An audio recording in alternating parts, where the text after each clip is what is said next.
Well, this morning we have certainly one of the all-time great readings from the Gospel according to Mark with respect to the disciples and their understanding of what was going on. These two disciples, with probably the best of intentions with respect to their future in the organization, found out just how much their understanding of the world was actually upside down from that of their Lord's beliefs. James and John, the sons of Zebedee, came up to Jesus and asked him for what seemed like a very simple favor. Grant us to sit, one at your right hand and one at your left in your glory. I will bet dollars to donuts, a phrase, by the way, which really doesn't mean what it used to, since Tuesday morning a maple bar set me back 75 cents at the IGA in Big Fork, that these guys really had no idea what it meant to be seated next to them. Jesus basically responded that instead of sitting, they would wind up hanging on each side of him if their wish would indeed come true. It was a pretty amazing response that they really didn't get at the time, although both would later suffer martyrdom. And so he took a different tack and informed them that it really didn't matter, as the ability to grant such a favor actually was not up to him. Now, to complicate things further, the others were pretty irritated by the fact that these two were grabbing glory before they had a chance to also interview for the honor. And so Jesus sat them all down. He'd been doing a lot of that lately. And he explained that whoever wishes to become great among you must be your servant, and whoever wishes to be first among you must be slave of all.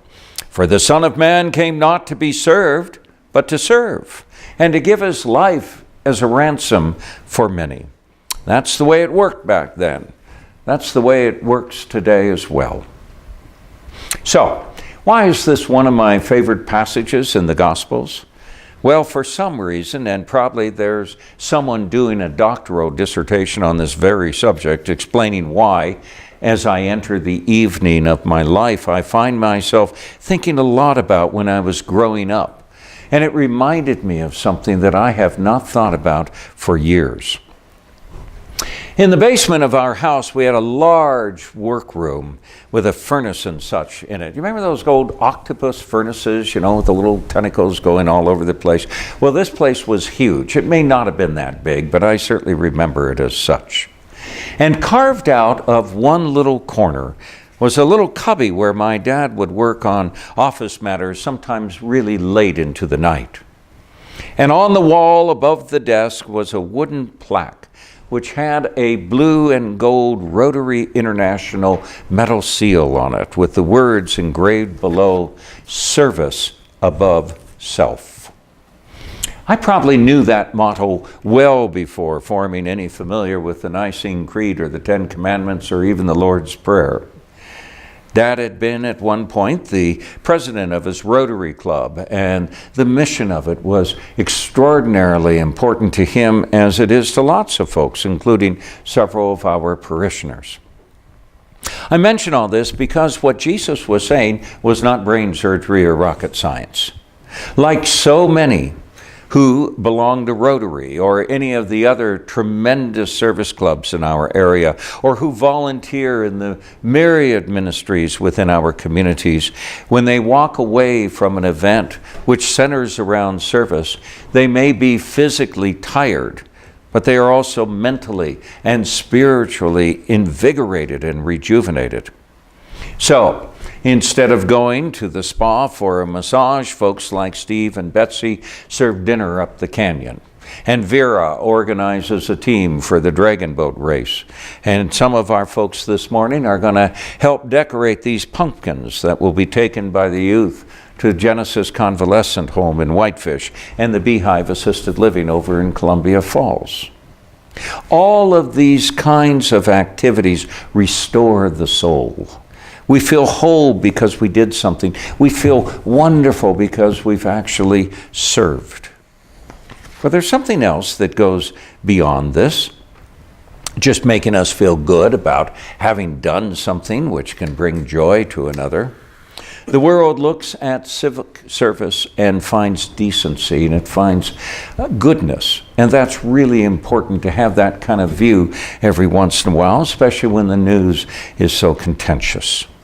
As well, in some cases, volunteering gives you some rewards. Kids going to college have to have a resume better than mine is today to get looked at twice and maybe accepted over some other prospect from Dubuque applying for the same spot, but whose community service is just a few hours less in magnitude. In the world in which we live, serving others provides not just joy to us, but can also grease the skids, enabling entrance into something you really earnestly desire, like a good college or more fulfilling job, or even election to a political office. And all that's well and good. Nothing should ever take away from serving others. But in the church, we get to think about it in an entirely different way, terms that are even more remarkable. Remember what started all the conversation in the first place. James and John wanted to enter into the glory of Jesus.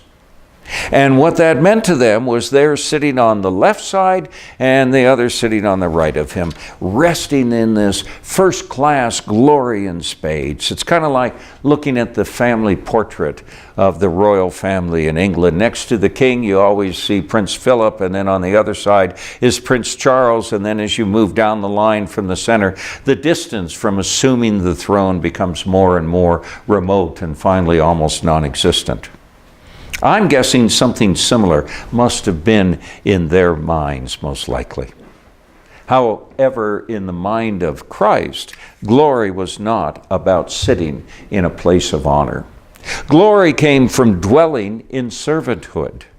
A director's chair with Jesus stitched on the back would have undoubtedly been empty, because Christ, dwelling in glory, would have him most likely serving soup at St. Vincent de Paul's in some inner city, or holding the hand of a kid scared to death being examined in the emergency room over at North Valley, or popping for the extra $150 it's going to take for a single mom of 3 kids to get rent paid for the month, or embracing the student that's bullied at the high school, convincing him or her that he or she is of immeasurable value to the world, or propping up the one whose faith has just run dry because that person has been kicked in the teeth, or tutoring a fellow in English so he can complete his citizenship requirements, or sharing time with someone whose spouse of the last 50 years has just died, affirming through tears that life has never ended but changed,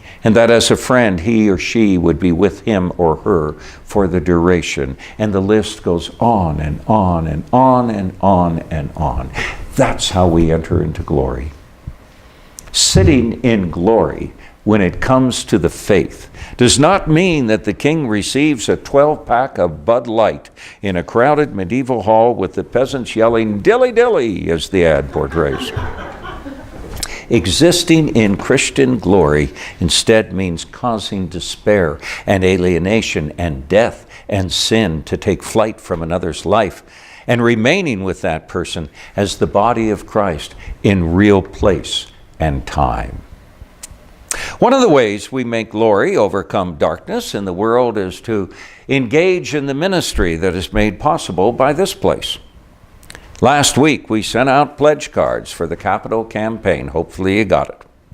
While we are hoping to build a church, allowing us to all worship at the same time, and building offices that will provide for a more welcoming and usable space for those working in them and for those visiting, either Sean or myself, we're really constructing a space that, if we are true to Christ, predictably will become very empty every week as we are sent out into the world to do the work we've been given to do, or to put it in today's context from the gospel, when we are sent out to exist within the glory of God, helping another make their way in the journey of life, be it through something monumental or maybe just through the dailiness that can sometimes just wear us down. As well, in a few weeks, pledge cards for the support of our continuing ministry we've been at since the 1920s, similarly, are going to be mailed out. Again, the support inherent in those pledges is not intended to make possible for people to come here and see this static display of honor, but instead will create all that is needed for us to be Christ in the world through service and worship and evangelism, education and pastoral care. Simply said, the greatest cry ever heard in the history of time is that of the angel saying, He's not here, He is risen. He rose to go into glory in the world to save us all.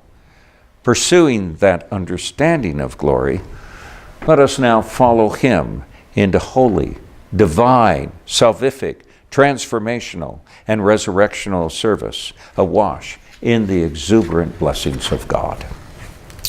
Amen.